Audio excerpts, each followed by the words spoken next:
নমস্কার বন্ধুরা, আমি আবারও ফিরে এসেছি আরও একটি নতুন পর্ব নিয়ে। আজকের এই পর্বে আমরা আলোচনা করতে চলেছি এমন কোন অপরাধ যেটা শ্রীকৃষ্ণ কখনোই ক্ষমা করেন না।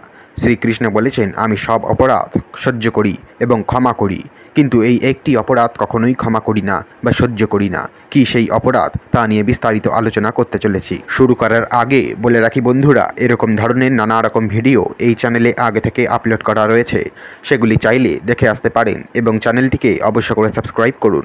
তো চলুন আর দেরি না করে শুরু করা যাক। যেই একটি পাপ বা অপরাধের কথা শ্রীকৃষ্ণ উল্লেখ করেছেন তা হলো একমাত্র অহংকার। অহংকার হলো নিজেকে অন্যদের থেকে আলাদা এবং উচ্চতর মনে করা। এটি একটি অত্যন্ত ক্ষতিকারক গুণ যা ব্যক্তিকে অন্যদের প্রতি সহানুভূতিশীল হতে বাধা দেয়। শ্রীকৃষ্ণ অহংকারের ক্ষতিকর প্রভাব সম্পর্কে অনেক কিছু বলেছেন। তিনি বলেছেন যে অহংকার হলো সব পাপের মূল। ভগবদ্গীতায় দ্বাদশ অধ্যায় শ্রীকৃষ্ণ অর্জুনকে বলেন, অহংকারই সব পাপের মূল। অহংকার থেকে ক্রোধ, লোভ এবং ভয় জন্ম নেয়। অহংকারের কারণে মানুষ অন্যায় কাজ করে। শ্রীকৃষ্ণ আরও বলেছেন যে অহংকার হলো একটি অন্ধকার শক্তি যা ব্যক্তিকে সত্য থেকে দূরে সরিয়ে দেয়।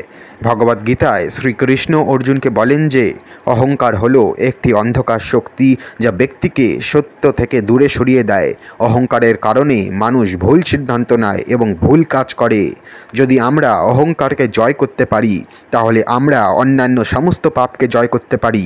অহংকারকে জয় করার জন্য আমাদেরকে আমাদের ভুল বোঝাবুঝি এবং অপূর্ণতাগুলিকে স্বীকার করতে হবে। আমাদেরকে অন্যদের প্রতি সহানুভূতিশীল হতে হবে এবং তাদের সাথে সম্মানের সাথে আচরণ করতে হবে। শ্রীকৃষ্ণ আমাদেরকে অহংকারকে জয় করার জন্য কিছু পদক্ষেপ গ্রহণ করার পরামর্শ দেন। নিজের ভুল বোঝাবুঝি এবং অপূর্ণতাগুলিকে স্বীকার করুন। অন্যদের প্রতি সহানুভূতিশীল হন এবং তাদের সাথে সম্মানের সাথে আচরণ করুন।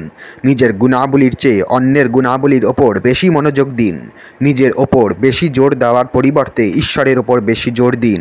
যদি আমরা এই পদক্ষেপগুলি অনুসরণ করি তাহলে আমরা অহংকারকে জয় করতে এবং ঈশ্বরের কাছ থেকে ক্ষমা পেতে সক্ষম হব এবং ঈশ্বরের আশীর্বাদের হাত সবসময় আমাদের মাথার ওপর থাকবে। তিনি সবসময় আমাদেরকে ভালোবাসবেন। আর তাই বন্ধুরা, আপনার উচিত ঈশ্বরের কাছে নিজের চেয়ে বেশি অন্যের মঙ্গল কামনা করা। আপনি পুজো করার সময় এটিও বলতে পারেন, গোটা জগতের মঙ্গল করো, আমি গোটা জগতের কল্যাণ চাই।